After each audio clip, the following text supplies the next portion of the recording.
I'm here to tell you, don't give up on love. Don't give up on relationships.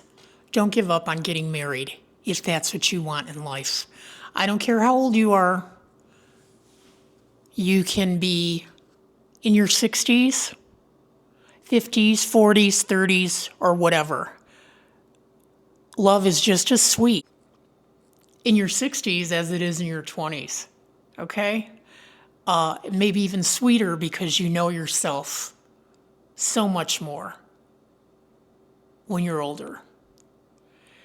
So, should you date or even consider getting married in your 60s or 70s? That's the question today. And my name is Suzanne Harper. I'm here talking about life at 70 years old. And welcome to my channel if you haven't been here before. And if you're coming back, welcome back. I want to tell you that I feel like I'm living the best chapter of my life, and getting older is a blessing. A lot of things changed in my life in the year 2020, and that was the year that I rekindled a relationship with my current husband. He was a gentleman that I had been involved with, around the year 2000. In fact, we met on New Year's Eve, Y2K. How about that? Till about 2006, maybe. And then we went our separate ways. Well, we didn't speak to each other for at least 13 years. So around 2019, this gentleman reached out to me on Facebook. And my reaction to him, or my response to him, is, what could you possibly want? Okay? And at the time, one of my friends said, hey, you know what? Why don't you just talk to him, see what he's got to say? I'm like, okay. That's what I'll do. Well, we had a FaceTime conversation that lasted 4 hours. And from there, we went on to seeing each other regularly. And eventually, we decided to get married. We bought a house. And by the end of 2020, I was married, living in my dream house, living my dream life. And I'm going to tell you something. It's not impossible. It's certainly not impossible once you proclaim that that's what you want to have in your life. Okay? But the only one standing in your way is you when it comes to having what you want in life. In 2020, we were all put to the test. We were confronted with that pandemic. We were in that lockdown. Me personally, I was locked down by myself, excuse me, in my house with my 2 kitty cats. And I don't know how you felt about it, but I loved it. I loved the lockdown. Are you kidding me? I didn't have to go to work. I was making just so much money on unemployment. I think I was getting something like $900 a week just to sit home. Wow. To me, that was perfect. I was happy not to leave my house, okay? But that's just me. I'm not one of those people that went stir crazy and thought I was going to lose my mind, because here's what I did do. I focused inwardly. I used that time to create a probable future for myself. And first of all, you have to realize I was in a very happy mood. I was elated over the fact that I didn't have to go to work. I'm a person that viewed my job as more of a sentence than, something I was thrilled to get up and go to every day. I was counting down the days till I could retire. Well, guess what ushered me into retirement? The pandemic. Yeah, that's how that turned out. Because I'll be honest, I was feeling a little bit of angst about the actual retirement. I didn't want to work anymore, but if I stayed home, what was I going to do? It's a dilemma we all face. It's not even a financial question. It's just a question of how you want to spend your life. The other thing was, I had my eye on this community that I'm living in now. It's a 55 plus community. I went and visited the community and walked through the model houses, even though I knew I was in no position to buy one at the time that I did that. But I remember walking out of the model house feeling almost giddy. It was like I walked out of that house thinking, I don't know how, I don't know when, but I know I'm going to end up living here eventually. Well, anyhow, I spent a lot of time just contemplating a probable future for myself. What kind of a future did I want to have? And you can do this for yourself now.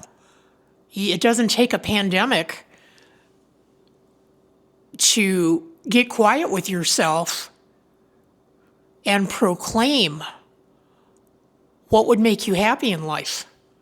It's that simple, you know? So I decided I loved where I was living. My house was paid for, free and clear.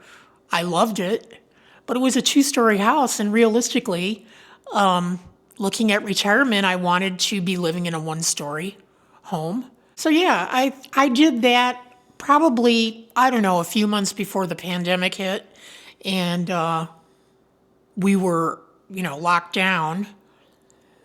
But I knew there was this YouTube video about this community, and I used to watch it a lot, and it really resonated with me, okay? So yeah, I'd watch the same YouTube video over and over, because that's where I wanted to be, all right? So making a proclamation of what you want in life. The other thing was, I was single, and I knew that I wanted somebody to share the last chapter with. Being married maybe wasn't all that important to me, but now that I look back on it, knowing the kind of person my husband is, he's more of a traditionalist. I'm happy to have that kind of commitment and security, even if it's security in my own mind. I understand the institution now, and I understand why people do it, okay? And I don't think that because you're, what people consider an advanced age, that you should hold yourself back from it if you meet somebody that makes you happy, okay? Don't hold yourself back from having the life of your dreams. Well, anyhow, the way the pandemic played out, I remember it was the summer of 2020. I got called back to work, and I told them I don't feel safe coming back to work. Okay, what can you do for me?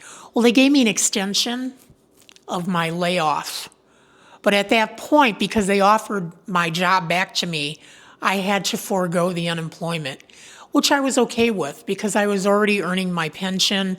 My house was paid for. I was in a pretty good situation financially. So I was able to make decisions without that financial pressure.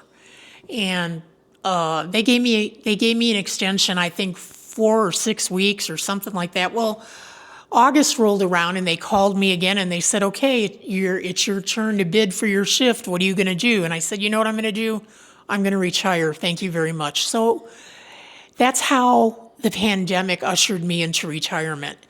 I pretty much had to make a quick decision of a phone call that I didn't know I was getting that day. And the words just came out of my mouth. I'm retiring. Thank you very much. Okay, so around that time is when I started seeing my husband more and more regularly. In fact, he came over one day and just didn't leave. He just started bringing his stuff over. And around that time, we talked about getting married, and he said, pick yourself out a ring, which I did. That was it. We were engaged, and we were going to get married. And one day, I said, hey, you know what? There's these model houses that in this community that I'd like to show you. Do you feel like taking a ride out there today? And he's like, well, yeah, we can either go visit my mother, his mother, was really advanced. She was well into her 80s and into dementia. Or we can go to see these model houses. We could go to see her first and then go see the models. What happened was we both decided, let's go see the models. Because seeing her did take a lot out of you, you know? So I called and made an appointment because you couldn't just walk in off the street then. It was during COVID still. And we went to the office of the model houses and there was nobody there. So I called this number. I said, hey, I have an appointment with you. We're here and there's nobody in the office and you need to get somebody out here because we're going to make a buying decision today. Okay. That wasn't true. I mean, I didn't think we were going there to actually buy a house. But guess what? We went there. We walked through the models. My husband and I both agreed that there was a certain model that we liked. We told the agent we liked the model, and she said, oh, well, if you like that model, I have one ready. I have standing inventory. The house fell out of escrow due to the pandemic, and it's got $16,000 worth of upgrades.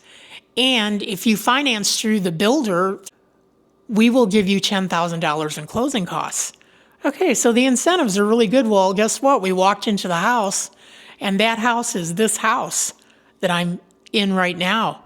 We bought the house on the spot. It was crazy. It was just crazy because I didn't have a conversation with my husband at all about buying a house. When we woke up that day, we did not know we were going to buy a house. This is how things play out when you manifest the future you want to have. Okay, well, other things happened in the year 2020. My brother passed away early that year, February of 2020, unexpectedly. I received a phone call from my sister-in-law telling me that, your brother passed away. I got to tell you, it blindsided me. That's something that you're not really prepared for. You have an idea that eventually you're going to lose your parents, but your siblings, wow. The only thing I can tell you about that is if you have a volatile relationship with any siblings, make peace with them.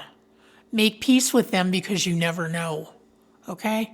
I didn't expect my brother to pass away. I didn't know he had any health problems, okay?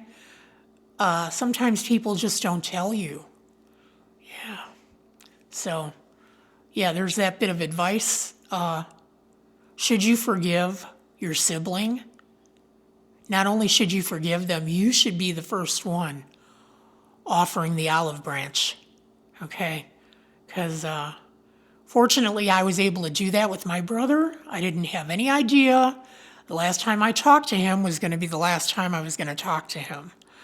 But it was a very loving conversation, and I feel very, relieved and blessed for that because my relationship with my brother was pretty volatile through the years.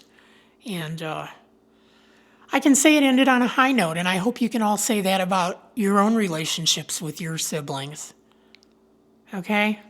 So, do you have control over what direction your life is going to go? I say yes. But you have to focus on it. You can't just go along for the ride like the feather in the Forrest Gump movie. Do you know what I mean? Bouncing from this situation to that situation. A lot of it you can create. Okay? Anything you're living today was your creation maybe a couple years ago, a few years ago, several months ago. I really believe this stuff, okay? And I'm here to attest to it. And I want to tell you something. If you don't think you should be spending this last chapter of your life alone, proclaim it and go out and claim your happiness, okay? It's there for you. My name is Suzanne Harper. I hope that you've gotten something good out of this conversation today. Let me know. Let me know in the comments if you are a senior dating, or if you're thinking about it, or if you would consider getting married again. I know a lot of you may have lost your spouse, and the idea of remarrying might be ridiculous to you, but maybe the idea of being alone is equally as ridiculous. And I see it happen to a lot of women that end up losing their husbands, and they don't really have to be alone, you know? So, food for thought. Everyone, you take care of yourselves. Have a great day. I'm going to be back soon with more conversation of life at 70. I'll talk to you soon. Mwah. Bye.